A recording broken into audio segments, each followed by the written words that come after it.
আসসালামু আলাইকুম ওয়া রাহমাতুল্লাহি ওয়া বারাকাতুহু। সালামুন আলা ইবাদিহিল্লাযীনা ইসতাফা, আম্মা বা'দ। আউযু বিল্লাহি মিনাশ শাইতানির রাজীম। বিসমিল্লাহির রহমানির রহিম। প্রিয় দেশবাসী, আসসালামু আলাইকুম ওয়া রাহমাতুল্লাহ। আজকে হঠাৎ করে লাইভ অনুষ্ঠানে আসার মূল উদ্দেশ্য হচ্ছে বাংলাদেশের প্রেক্ষাপট, সমসাময়িক বিষয় নিয়ে কিছু কথা বলবো। যদিও এটা বলার মতো যোগ্যতা আমার আছে কিনা জানি না, কিন্তু আমাদের মুসলমানদের ঈমান এবং আকীদাকে ঠিক রাখার জন্য আমরা যদি ঈমান নিয়ে বাঁচতে চাই, ঈমান নিয়ে মরতে চাই, সেক্ষেত্রে সেই দিকে তাকিয়ে লক্ষ্য করেও আমাদের এই বিষয়গুলো অবশ্যই জানা দরকার। প্রিয় উপস্থিতি, আল্লাহ পাক রব্বুল আলামিন সূরাতুল হজের ৪৪ নম্বর আয়াতের মধ্যে বলেছেন যে আল্লাযীনা মাক্কান্নাহুম ফিল আরদি ওয়া আকামুস সালাহ ওয়া আতুজ যাকাহ ওয়া আমারু বিল মা'রুফি ওয়া নাহাউনা আনিল মুনকার। আয়াতটি বলার উদ্দেশ্য এটাই, আল্লাহ পাক রব্বুল আলামিন এই আয়াতের সান্নিধ্যে বলেছেন যে তোমরা ওই সমস্ত বান্দাদেরকে বা নেতাদেরকে আনুগত্য করবা যে সমস্ত নেতাদের মধ্যে ৪টি মৌলিক গুণ থাকবে। ১ নম্বর হচ্ছে ওয়া আকামুস সালাহ, তার রাষ্ট্রীয়ভাবে নামাজ কায়েম করবে। ওয়া আতুজ যাকাত, এবং রাষ্ট্রীয়ভাবে যাকাতের প্রথা চালু করবে। ওয়া আমারুনা বিল মা'রুফ, তারা সৎ কাজে আদেশ করবে। ওয়া নাহাউনা আনিল মুনকার, এবং অসৎ কাজে নিষেধ করবে। এই ৪টি মৌলিক গুণ যার মধ্যে থাকবে, ওই ব্যক্তিকেই আমরা নেতা হিসাবে মানতে পারবো। তবে সেই নেতার মধ্যে যদি আকীদাই যদি ঠিক না থাকে, ওই নেতা যদি আল্লাহ রাসূলকে বাদ দিয়ে যদি কোনো কাজ করে, তাহলে তো ওই নেতার মধ্যে যতই ৪টি মৌলিক গুণ থাকুক, ওই নেতাকেও কিন্তু মানা যাবে না। কারণ আজকে ফেসবুকে একটা ভিডিও দেখলাম, একজন আলেম তিনি বলছেন যে রাসূলুল্লাহকে স্বপ্ন দেখলে অথবা রাসূলুল্লাহকে সরাসরি সাহাবে আজমাইন দেখেছেন, আর আমরা যদি স্বপ্নে দেখি, তাহলে আমরা একটা হাদিস জানি, তিরমিজি শরীফে ৩৮৮৪ নম্বর হাদিসের মধ্যে বলা হয়েছে যে কেউ যদি রাসূলুল্লাহকে স্বপ্নে দেখে, তাহলে আল্লাহ পাক রব্বুল আলামিন তার জন্য জাহান্নামের আগুন হারাম করে দেয়। কিন্তু ওই আলেম তিনি বলছেন যে রাসূলুল্লাহকে স্বপ্নে দেখলে জাহান্নামের আগুন হারাম হবে না, সরাসরি দেখলেও হারাম হবে না। সরাসরি দ্বারা তিনি বুঝাচ্ছেন যে সাহাবী আজমাইন যে রাসূলুল্লাহকে সরাসরি দেখেছেন, এইটাকে তিনি বুঝাচ্ছেন।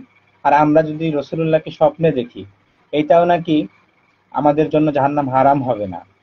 যেখানে তিরমিজি শরীফের মতো হাদিসের কিতাবে স্পষ্ট বলা হয়েছে লা তামাসসু মুসলিমান, কোন মুসলিম জাহান্নামে যাবে না যদি সে মান রাআনি, সে আমাকে দেখে, অর্থাৎ নবীজি বলছে সে যদি আমাকে দেখে, অমান রাআনি, অথবা এমন কাউকে দেখলো, ফাকাদ রাআনি, যে ব্যক্তি আমি নবীকে দেখেছে, এমন ব্যক্তিকে দেখার কারণে আল্লাহ পাক রব্বুল আলামিন ওই বান্দাকে জাহান্নামের আগুন থেকে রক্ষা করবেন এবং তার জন্য জাহান্নামের আগুন হারাম করে দেবেন। সুস্পষ্ট হাদিসের মধ্যে বলা হয়েছে। কিন্তু দুঃখজনক, ওই আলেম তিনি বলছেন যে এমন কোন হাদিস আমার জানা নেই। সে বলতে পারে যে এমন কোন হাদিস আমার জানা নেই, কিন্তু সে অস্বীকার তো করতে পারবে না। এজন্য বর্তমান প্রেক্ষাপটে আলেমদেরকে জাতির জন্য এমনভাবে কথা বলতে হবে যে কারণে বা যে কথার মাধ্যমে কোনো মানুষ বা কোনো আলেম, কোনো সাধারণ লোক বিভ্রান্ত না হয়। বর্তমান জামানায় একটাই সমস্যা, বর্তমান জামানায় কিছু আলেম সমাজ, কিছু রাজনৈতিক দল যারা বাংলাদেশের প্রেক্ষাপটে রাজনীতি করছেন ইসলামের নামে, তাদের কথা এবং তাদের কাজের মধ্যে অনেক কিছু দেখা যায় যা সাহাবে আজমাইন এবং রাসূলুল্লাহর মতের বিরুদ্ধে চলে যায়। যেমন তারা ৫ই আগস্টের আগ মুহূর্তে তারা কিন্তু অনেক গর্জন দিয়ে কথা বলতো, কিন্তু ৫ই আগস্টের পরে এসে তাদের এমন কি হলো যে তারা চুপ রয়ে গেল। আরে যেখানে ৫ই আগস্টের আগে তাদের বিরুদ্ধে কথা বললে তাদেরকে জেলখানায় ভরা হতো, আর এখন সুযোগ পেয়েছে কিন্তু এখন তারা কথা বলছে না। এর কারণ কি? এর মূল উদ্দেশ্য হচ্ছে একটাই, সেই মূল উদ্দেশ্য হচ্ছে রাসূলুল্লাহ যখন মক্কি জীবনেতে ছিল, তখন কিন্তু রাসূলুল্লাহ সাল্লাল্লাহু আলাইহি সাল্লাম মেয়ের বিরুদ্ধে কোনো মুনাফিক কোনো কাজ করতো না, অর্থাৎ ওই সময় কোনো মুনাফিক ছিল না। আর যখন রাসূলুল্লাহ মক্কা জীবন থেকে মাদানী জীবনে যায়, অর্থাৎ মদিনার গভর্নর হয়, তখন কিন্তু মুনাফিকের অভাব ছিল না। আব্দুল্লাহ ইবনে উবাইয়ের নেতৃত্বে মুনাফিকরা তখন রাসূলুল্লাহর বিরুদ্ধে ষড়যন্ত্র করত। এর কারণ একটাই, রাসূলুল্লাহ সাল্লাল্লাহু আলাইহি সাল্লাম যখন মক্কা জীবনে ছিল তখন তো কাফিরদের হাত থেকে, অর্থাৎ কাফিরদের কাছে তিনি নির্যাতিত হতো। এই কারণে তখন ঈমান মজবুত ছিল।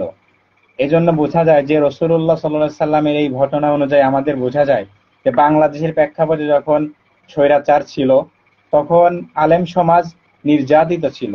এজন্য তারা অনেকটাই তীব্রভাবে প্রতিবাদ করত এবং তাদের রক্ত অনেক তেজি ছিল, তারা মুনাফিকি করতো না। আর বর্তমানে যখন তারা এই স্বৈরাচারকে পাঠিয়ে দিয়েছেন ভারতে, এখন তারা এর বিরুদ্ধে কোনো কথা বলে না। অর্থাৎ এই যে বাংলাদেশে আগে যেমন শেখ হাসিনার সময় মানুষ ভারতের দালালি করত, আওয়ামী লীগ ভারতের দালালি করত, আর বর্তমান প্রেক্ষাপটে যারা আছে ডক্টর ইউনূস, তিনি কিন্তু আমেরিকার দালালি করে। এই কথা আমি সুস্পষ্টভাবে বলতে পারবো যে এই কথা যদি আমি বলতেই না পারি তাহলে আমার ঈমান কিসের? আমি তো ঈমানের দাবি রাখতে পারবো না। এবং এনসিপি যে নেতৃবৃন্দ আছে তারাও আমেরিকার দালাল, এই কথা একদম আমি সুস্পষ্টভাবে জোর গলায় বলতে পারবো, সে যেই থাকুক না কেন। এনসিপি এবং ডক্টর ইউনূস আমেরিকার দালালি এজন্যই করছে, শুধু তারাই নয়, রাজনৈতিক আরো কিছু দল রয়েছে, যেমন মির্জা ফখরুল, তিনি মানবাধিকার কমিশনের পক্ষে তিনি ওখানে ছিলেন, ওই অনুষ্ঠানের মধ্যে তিনি ছিলেন, এবং কিছু আলেম ছিল যাদের নাম এখন আমি বলতে যাচ্ছি না, তারাও কিন্তু মানবাধিকার কমিশনের বিরুদ্ধে কোনো কথা বলেন নাই। বাংলাদেশে মানবাধিকার কমিশনের কোনো প্রয়োজন ছিল না, নাই, এবং ভবিষ্যতে হবে না। কারণ বাংলাদেশে যত আলেম রয়েছে, বাংলাদেশে যত ইসলাম প্রিয় মানুষ রয়েছে, তাদেরকে তো শান্তি দেওয়ার মতো কোনো মানুষ পৃথিবীতে নেই। তারা তো, মুসলমানরা তো বিশ্বাস করে একমাত্র আল্লাহর কাছ থেকে আমরা শান্তি পাবো। তাহলে মানবাধিকার কমিশন, শান্তিরক্ষী বাহিনী কেন দরকার বাংলাদেশে? তারা এজন্য এসেছে, এতদিন 17 বছর বাংলাদেশে ভারতের আধিপত্যবাদ বিস্তার করার জন্য তারা কাজ করেছে। এখন আমেরিকার বাস্তবায়ন করার জন্য, আমেরিকার প্রেক্ষাপটে আমেরিকা যেমন সারা পৃথিবীতে তারা রাজত্ব করতে চায়, কিন্তু বাংলাদেশে আলেম কারণে তারা আসতে পারে না বা সম্ভব হয় না। এজন্য তারা ডক্টর ইউনূস এবং এনসিপির মাধ্যমে বাংলাদেশে মানবাধিকার কমিশন নিয়ে এসে বাংলাদেশের মুসলমানদের মধ্যে দাঙ্গা সৃষ্টি করার চেষ্টা করছে, গৃহযুদ্ধের দিকে বাংলাদেশ ধাবিত হচ্ছে। শুধু তাই নয়, মানবাধিকার কমিশন যেই দেশে গিয়েছে, নাকি পুরো পৃথিবীতে 195টি রাষ্ট্রের মধ্যে 17টি রাষ্ট্রে মানবাধিকার কমিশন আছে, তারা বাংলাদেশ নয়। এই 17টি রাষ্ট্রের মধ্যে তারা গিয়ে শান্তি শৃঙ্খলা তো বজায় রাখতে পারেন নাই, এবং তারা কি করেছে, তারা 17টি রাষ্ট্রে যুদ্ধ বিগ্রহ বাঁধিয়ে দিয়েছে। আরে মানবাধিকার কমিশন যদি লাগে, তাহলে গাজায় মুসলমান মার খাচ্ছে, সেখানে মানবাধিকার কমিশন কোথায়? ফিলিস্তিনে মুসলমান মার খায়, সেখানে মানবাধিকার কমিশন নাই। কাশ্মীরে মুসলমান মার খায়, চীনের আরাকানে, মায়ানমারে মার খায়, সেখানে মানবাধিকার কমিশন নেই। কিন্তু বাংলাদেশে শান্তিপ্রিয় মুসলিম রাষ্ট্রে কেন মানবাধিকার দরকার? এর কারণ একটাই, যখন আলেম সমাজ কাফের, মুশরিক, নাস্তিকদের বিরুদ্ধে যখন কথা বলবে, তখন এই মানবাধিকার কমিশন আলেমদেরকে জঙ্গি তকমা দিয়ে জেলখানায় ভরবে। এই হচ্ছে মূল উদ্দেশ্য। রাসূলুল্লাহ সাল্লাল্লাহু আলাইহি সাল্লামের শান মানের যারা কটূক্তি করে, তাদের বিরুদ্ধে যখন আমরা কথা বলবো, যখন আমরা আন্দোলন করব, প্রতিবাদ করব, তখন তারা আমাদেরকে জঙ্গি তকমা দিয়ে জেলখানায় ভরবে। এটা হচ্ছে মানবাধিকার কমিশনের মূল লক্ষ্য এবং উদ্দেশ্য। রাসূলুল্লাহ সাল্লাল্লাহু আলাইহি সাল্লামের সম্মানের বিরুদ্ধে কথা বললে 4 জন ইমাম এর একই মত, অর্থাৎ আবু হানিফা রাহমাতুল্লাহি আলাইহি, ইমাম মালিক, ইমাম হাম্বল, এই সমস্ত আলেমদের, ইমামদের একই মত যে কদ ইন ইজতামাইল আলা আন্না মান সাব্বাল্লাহু ওয়া রাসূলুহু সাল্লাল্লাহু আলাইহি ওয়াসাল্লাম ওয়া ইউকাফফার ওয়া ইউক্তাল ওয়া লা তুকবালু তাওবা, যে রাসূলুল্লাহ সম্মানের বিরুদ্ধে যেই কথা বলবে সেই কাফের হয়ে যাবে। তার বিরুদ্ধে শুধু কথা বলা না, তাকে হত্যা করা আমাদের জন্য ফরজ, তাকে হত্যা করতে হবে, তার একমাত্র শাস্তি মৃত্যুদণ্ড। এই কাফের, মুশরিক, বেঈমানদের বিরুদ্ধে কথা বললে আমাদেরকে জঙ্গি তকমা দিয়ে জেলখানায় ভরা হয়। বিগত দিনে এই সমস্ত কাজ করা হয়েছে।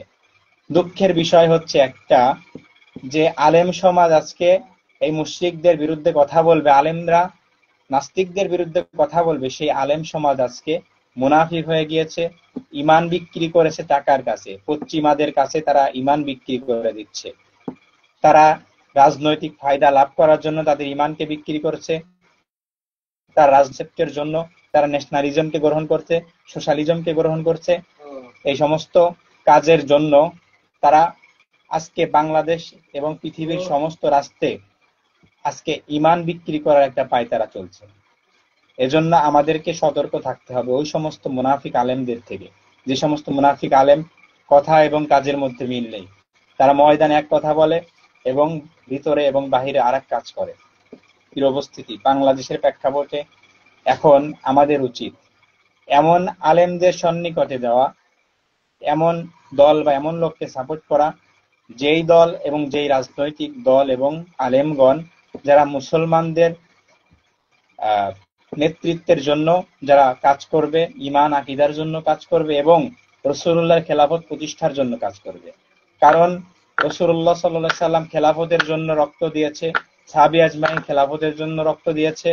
শুধু তাই নয়, যখন আলী রাদিয়াল্লাহু তাআলা আনহু এবং মুয়াবিয়ার মধ্যে একটা বিষয় নিয়ে, সমসাময়িক বিষয় নিয়ে দ্বন্দ্ব হয়েছিল, তখনও কিন্তু একদল মুনাফিক আব্দুল্লাহ ইবনে উবাইয়ের নেতৃত্বে তাদের বিরোধিতা করেছিল। অর্থাৎ রাসূলুল্লাহর জামানায় মুনাফিক ছিল এবং তাদের দ্বন্দ্বের যখন নিমোশন হলো, আলী রাদিয়াল্লাহু তাআলা আনহু এবং মুয়াবিয়া রাদিয়াল্লাহু তাআলা আনহু, এই দ্বন্দ্বের মাধ্যমে একদল খারেজি দল বের হয়ে গেল।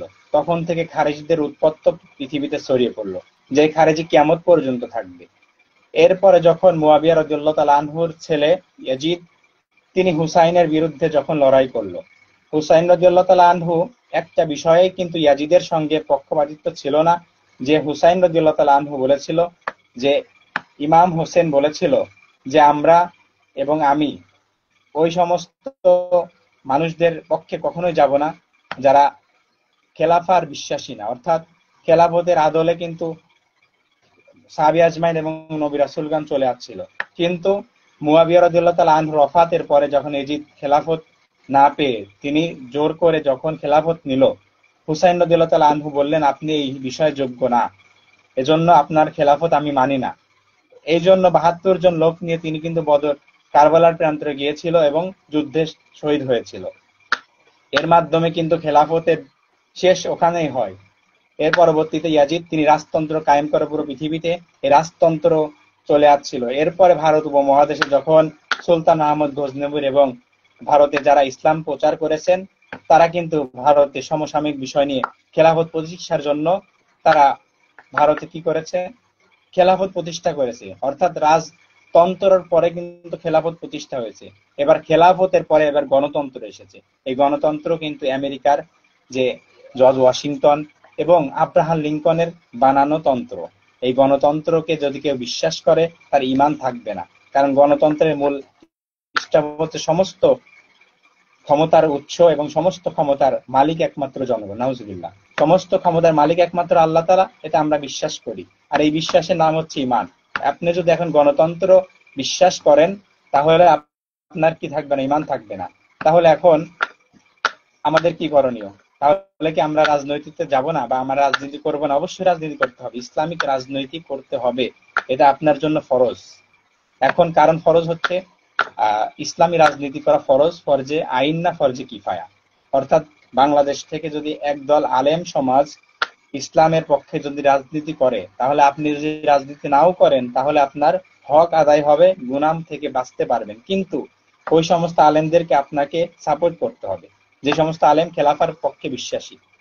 এজন্য আব্রাহাম লিঙ্কনের যে গণতন্ত্র আছে, এই গণতন্ত্র থেকে আমাদেরকে বেরিয়ে আসতে হবে, খেলাফতের দিকে আমাদের ধাবিত হতে হবে।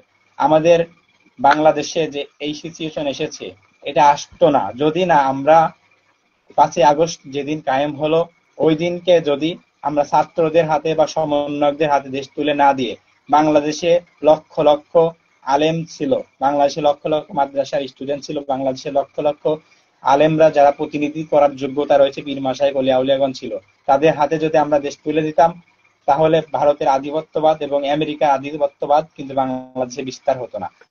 এজন্য আমরা একটা ভুল করেছি, আর আমরা সামনে ভুল করতে চাই না। বাংলাদেশকে নিয়ে অনেক পায়তারা চলছে, আমেরিকার আগ্রাসর বাংলাদেশে কিন্তু প্রতিষ্ঠা অলরেডি হয়ে গিয়েছে। বাংলাদেশকে যুদ্ধের দিকে টেনে নিচ্ছে ডক্টর ইউনূস। তিনি কিন্তু আমেরিকার দালালি করছে। ডক্টর ইউনূস আমেরিকার দালালি করবে, এটাই স্বাভাবিক, কারণ তিনি আমেরিকা থেকে এসেছে, আবার আমেরিকাতেই ফিরে যাবে। যেমন শেখ হাসিনা তিনি ভারতের আধিপত্যবাদ বিস্তার করতে চেয়েছিল, একইভাবে ডক্টর ইউনূস কিন্তু তিনি আমেরিকার দালালি করবে, এটাই স্বাভাবিক। কারণ তিনি জানে ক্ষমতার থেকে যখন আমি বিচ্যুত হব তখন আমাকে আবার আমেরিকায় চলে যেতে হবে। এজন্য তিনি মানবাধিকার কমিশন বাংলাদেশে তিনি বাস্তবায়ন করেছে। এজন্য আমাদেরকে ওই সমস্ত আলেম ওলামাদের পক্ষে থাকতে হবে যারা বাংলাদেশে খেলাফত প্রতিষ্ঠার জন্য কাজ করবে।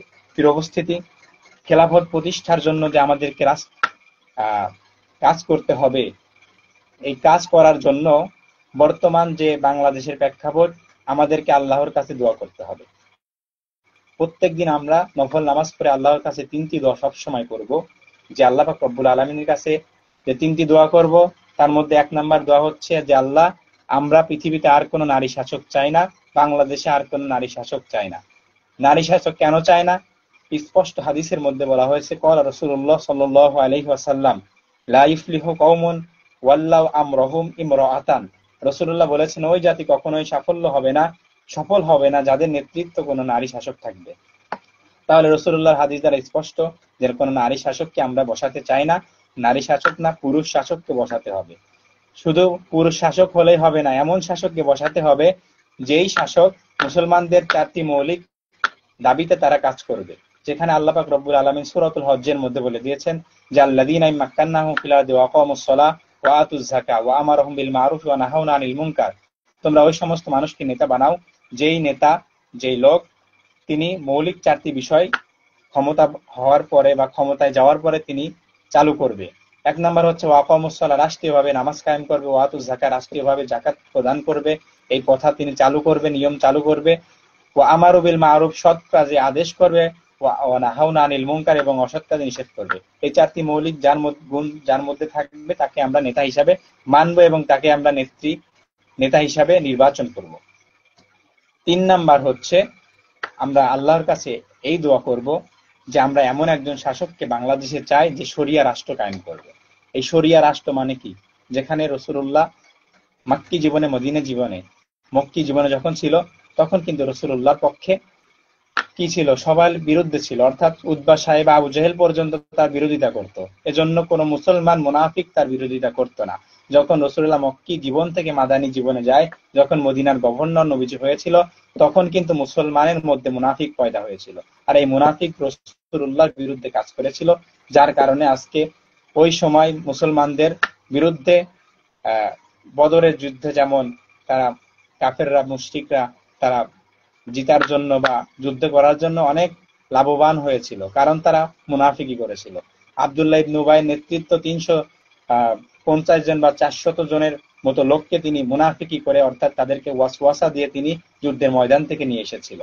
তখন তিনি রাসূলুল্লাহ সাল্লাল্লাহু আলাইহি ওয়াসাল্লাম 313 জন নিয়ে যুদ্ধ করতে বাধ্য হয়েছিল। এজন্য মুনাফিকি বর্জন করতে হবে। তাহলে আল্লাহর কাছে আমাদের 3টি দোয়া করতে হবে। এই 3টি দোয়া যেন আমরা সবসময় করি, যাতে রাসূলুল্লাহ সাল্লাল্লাহু আলাইহি ওয়াসাল্লামের খেলাফত প্রতিষ্ঠার জন্য আমরা কাজ করতে পারি। এখন বাংলাদেশের বর্তমান প্রেক্ষাপটে আমাদেরকে এমন ভাবে কাজ করতে হবে, সব সময় আমাদের লক্ষ্য রাখতে হবে যে আমাদের ঈমান এবং আমাদের আকীদা সবচাইতে উপরে রাখতে হবে। কারণ ঈমান বিক্রি করে যদি আমরা রাজনীতি করি তাহলে আমাদের 1 পয়সা লাভ হবে না। কারণ যদি ঈমান বিক্রি করে রাজনীতি করি তাহলে তো আমরা জান্নাতে যেতে পারবোই না, জাহান্নাম আমাদের জন্য চিরনির্ধারিত হয়ে যাবে। আর আমরা যদি দুনিয়াতে এসে যদি জান্নাত কামাই করতে না পারি, ঈমান নিয়ে যদি কবরে যেতে না পারি, তাহলে আমাদেরকে এই দুনিয়ায় কাজ করে বা আমাদের এই দুনিয়ায় এসে এত সংগ্রাম করে আমাদের লাভ কি? আমরা মুসলমান হয়ে কি করব যদি আমরা ঈমান নিয়েই বাঁচতে না পারি, ঈমান নিয়েই কবরে যেতে না পারি? এজন্য আমাদের সবচাইতে বড় বিষয় হচ্ছে আমাদেরকে ঈমান নিয়ে বাঁচতে হবে। আর রাসূলুল্লাহ সাল্লাল্লাহু আলাইহি সাল্লামের হাদিস যে আল ঈমানু বিদ'উ ওয়া সাবউনা শু'বাতুন ফাআফদালুহা কাওলু লা ইলাহা ইল্লাল্লাহ। ঈমানে 70টির বেশি শাখা প্রশাখা রয়েছে। এর মধ্যে সর্বপ্রথম সর্ববৃহৎ শাখা হচ্ছে কাওলু লা ইলাহা ইল্লাল্লাহ। আল্লাহ এবং আল্লাহর রাসূলের বিরুদ্ধে যদি কেউ কথা বলে তাহলে এটা বরদাস্ত করা যাবে না। লা ইলাহা ইল্লাল্লাহ মুহাম্মাদুর রাসূলুল্লাহ, আল্লাহ ছাড়া কোনো মাবুদ নেই এবং মুহাম্মদ সাল্লাল্লাহু আলাইহি সাল্লাম আমাদের বান্দা, আল্লাহর বান্দা এবং রাসূল, এই কথা বিশ্বাস করতে হবে। তাহলে আপনি ঈমানদার। রাসূলুল্লাহর একটি হাদিস রয়েছে যে সর্বশেষ ওই বান্দা জান্নাতে যাবে যেই বান্দার পুরা শরীর জাহান্নামের আগুনে জ্বলে, তার হাতটির উপরে লেখা থাকবে লা ইলাহা ইল্লাল্লাহ মুহাম্মাদুর রাসূলুল্লাহ। কেন লেখা থাকবে? সে দুনিয়াতে বিশ্বাস করত যে লা ইলাহা ইল্লাল্লাহ মুহাম্মাদুর রাসূলুল্লাহ, আল্লাহ ছাড়া কোনো মাবুদ নেই এবং মুহাম্মদ সাল্লাল্লাহু আলাইহি ওয়াসাল্লাম আল্লাহর বান্দা এবং রাসূল, সর্বশেষ নবী। এই কথা বিশ্বাস করার কারণে সে ঈমানদার ছিল, কিন্তু তার আমলের কারণে সে জাহান্নামে চলে যাবে। কিন্তু রাসূলুল্লাহ তাকে শাফায়াত করে জান্নাতে নিয়ে যাবে। এন্ড বর্তমান জামানায় কিছু আলেম বের হয়েছে যারা নবীর শাফায়াতকে অবিশ্বাস করে, নাউজুবিল্লাহ। এই নবীজির শাফায়াতকে অবিশ্বাস করার কারণে অনেক লোক এবং অনেক মুসলমান বিভ্রান্তির মধ্যে পড়েছে। এই বিভ্রান্তির কারণ হচ্ছে আলেম, অর্থাৎ বাংলাদেশে কিছু আলেম বের হয়েছে, শুধু বাংলাদেশে নয় পুরো পৃথিবীতে বের হয়েছে। কিছুদিন আগে দেখলাম চট্টগ্রামে একজন আলেম মসজিদের ইমাম, তার খ্রিস্টানের লোগো এই কানের মধ্যে রয়েছে। তাহলে কিছু খ্রিস্টান পশ্চিমারা তারা আলেম সেজে মানুষের মধ্যে ধোঁকা দিচ্ছে। এজন্য আমাদেরকে সজাগ থাকতে হবে, কে আসল মুসলমান, কে আসলে আলেম, আর কে আমাদেরকে ধোঁকা দেওয়ার জন্য পশ্চিমাদের এজেন্ডা বাস্তবায়ন করার জন্য আমাদের ঈমান আকীদাকে নষ্ট করছে। এই বিষয়ে আমাদের সজাগ থাকতে হবে। আল্লাহ পাক রব্বুল আলামিনের কাছে আমাদের সবসময় দোয়া করতে হবে যে আমরা যতদিন বাঁচবো ততদিন যেন ঈমানের সহিত বাঁচতে পারি। আমরা যতদিন বাঁচবো ততদিন যেন ঈমান নিয়ে বাঁচতে পারি, ঈমান নিয়ে কবরে যেতে পারি। ঈমান হচ্ছে মুসলমানের সবচাইতে মৌলিক গুণ। ঈমান আনার পরে রাসূলুল্লাহ বলেছেন সর্বপ্রথম আমাদের যে কাজটি করতে হবে, নামাজ পড়তে হবে। কেউ যদি নামাজ না পড়ে সে কিন্তু কাফের হবে না। কেউ যদি নামাজ না পড়ে সে কাফের হবে না। কেউ যদি নামাজ অস্বীকার করে তাহলে সে কাফের হবে। এই রকম করে আল্লাহর যতগুলো বিধান আছে কেউ যদি না মানে তাহলে সে কাফের হবে না, সে ফাসেক হবে, সে গুনাহগার হবে, সে কবিরা গুনায় লিপ্ত হবে। এর জন্য আল্লাহ পাক রব্বুল আলামিন তাকে শাস্তি দিতে পারে এবং মাফও করে দিতে পারে, এটা আল্লাহর হক। কিন্তু কেউ যদি কোনো আমলকে অবিশ্বাস করে, আল্লাহ এবং আল্লাহর রাসূল যে আমলগুলোকে আমাদের জন্য ফরজ করেছে, সুন্নাত করেছেন, ওয়াজিব করেছেন, এই আমলগুলো যদি আমরা অস্বীকার করি, এই অস্বীকার করার কারণে আমরা ঈমান থেকে বিচ্যুত হয়ে যাব, আমরা জাহান্নামী হয়ে যাব। এজন্য কোনো আমলকে কি করার সুযোগ নেই, অবিশ্বাস করার সুযোগ নেই। এজন্য আমরা এমন হতে পারি, আমরা বিভিন্ন মাসলাকের হতে পারি, কেউ কওমি, কেউ শর্ষিনা, কেউ জৈনপুর, কেউ ফুরফুরা, কেউ সুন্নি, কেউ জামাত, কেউ চরমনাই, কেউ ইসলামী আন্দোলন, যে যেই দলই হোক না কেন, আমাদেরকে মৌলিক বিষয়গুলোতে এক থাকতে হবে, ঐক্যবদ্ধ থাকতে হবে। ঈমান এবং আকীদার ক্ষেত্রে আমাদের ঐক্যবদ্ধ থাকতে হবে। বাংলাদেশের স্বাধীন এবং সার্বভৌমত্বের জন্য আমাদের ঐক্যবদ্ধ থাকতে হবে।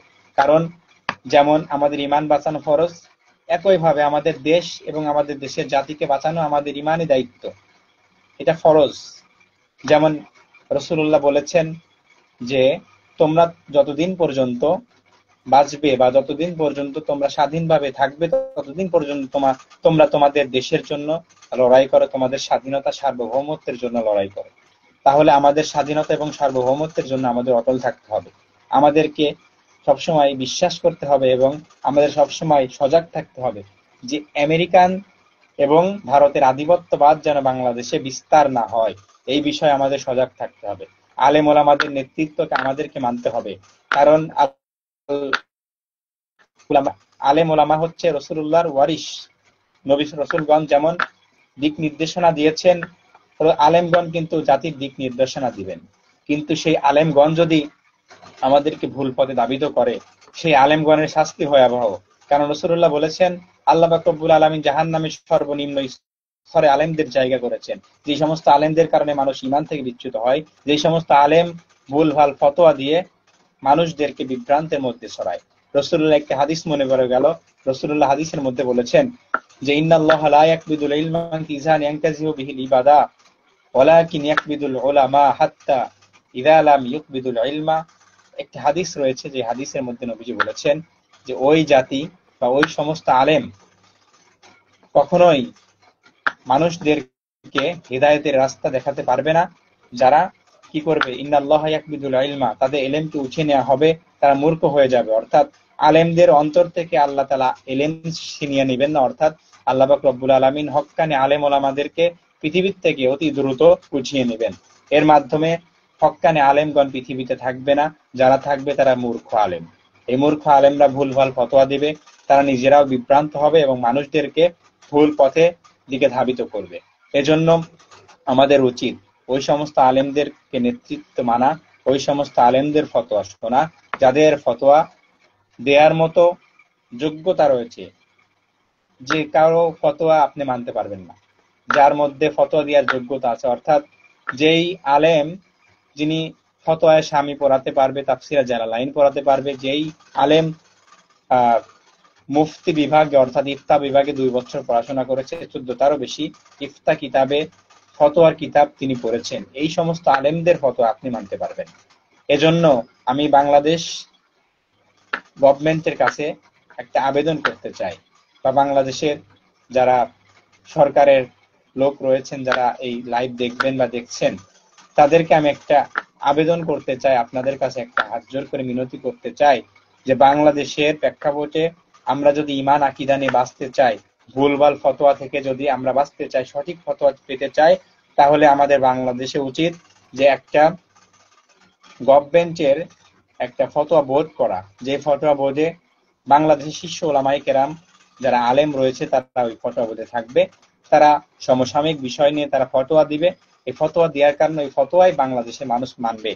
এই ফতোয়ার মাধ্যমে আমরা ঈমান এবং আকীদা নিয়ে বাঁচতে পারবো এবং সমসাময়িক বিষয়ে যেই বিভ্রান্তিগুলো ফতোয়াগুলো আমাদের মাঝে আসে, এই সমস্ত ভুলভাল ফতোয়া থেকে আমরা বেঁচে আমরা সঠিক ফতোয়া নিয়ে, সঠিক ঈমান আকীদা নিয়ে, সঠিক আমল নিয়ে আমরা যেন আমল করতে পারি।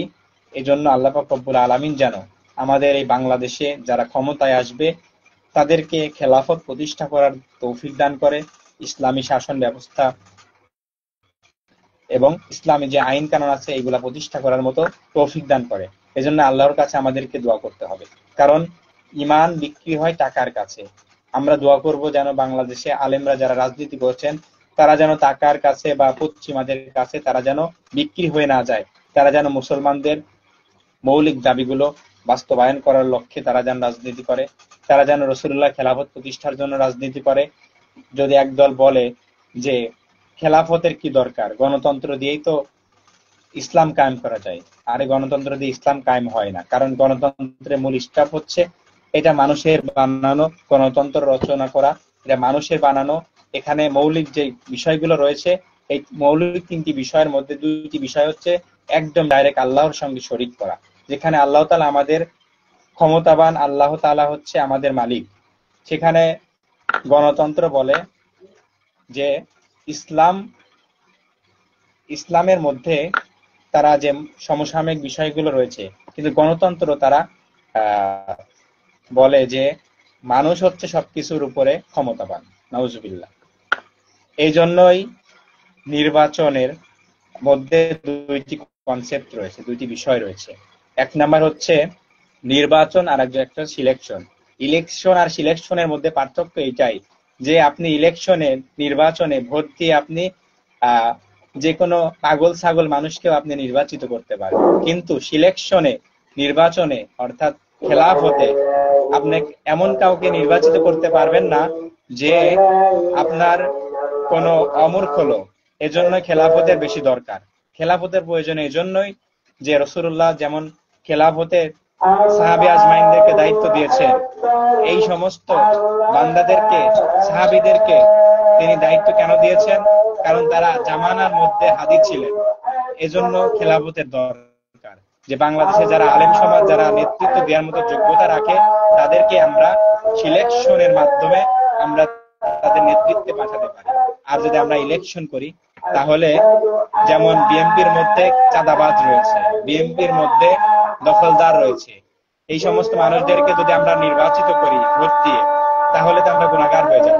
এজন্য আমাদের উচিত আল্লাহ পাক রব্বুল আলামিন যেন আমাদেরকে তৌফিক দান করে যে ইসলামিক খেলাফত প্রতিষ্ঠার জন্য যারা বাংলাদেশে কাজ করবে তাদেরকে নেতৃত্বে দেওয়ার জন্য আমাদের যা দরকার আমরা সেই কাজগুলো করব, এবং ইসলামিক খেলাফত প্রতিষ্ঠার জন্য আমাদের যদি রক্ত দিতে হয়, জীবন দিতে হয়, তাও আমরা প্রস্তুত আছি। উপস্থিতি আজান করছে, একটুবার নামাজ হবে। আজানের কারণে হয়তো অনেকেই শুনতে পারছেন না, বুঝতে পারছেন না। আজকে আর কথা বাড়াবো না, আগামী দিনে ইনশাআল্লাহ বাংলাদেশের সমসাময়িক বিষয় নিয়ে এবং আমাদের এই অবস্থাতে কি করা উচিত উচিত এই বিষয় নিয়ে কথা বলবো। সকলে দোয়া করবেন। আল্লাহ পাক রব্বুল আলামিন যেন আমাদের সকলকে ঈমান এবং আকীদা নিয়ে বাঁচতে পারি, আমরা এই তৌফিক দান করে, এবং আল্লাহ তাআলা যেন আমাদের যে বাক স্বাধীনতা দিয়েছে এই বাক স্বাধীনতার মাধ্যমে যেন হক কথাগুলোই বলতে পারি, কোনো বাতিলদের সামনে যেন কোনোদিন না করতে হয়, বাতিলের বিরুদ্ধে যেন আমরা সোচ্চার থাকতে পারি, আমরা যেন বাতিলদের বিরুদ্ধে সবসময় হক কথা বলতে পারি। এজন্য দোয়া করবেন, আল্লাহ তাআলা যেন তৌফিক দান করে। আমিন। ওয়া আখিরু দাওয়ানা আলহামদুলিল্লাহি রাব্বিল আলামিন। আসসালামু আলাইকুম ওয়া রাহমাতুল্লাহি ওয়া বারাকাতুহু।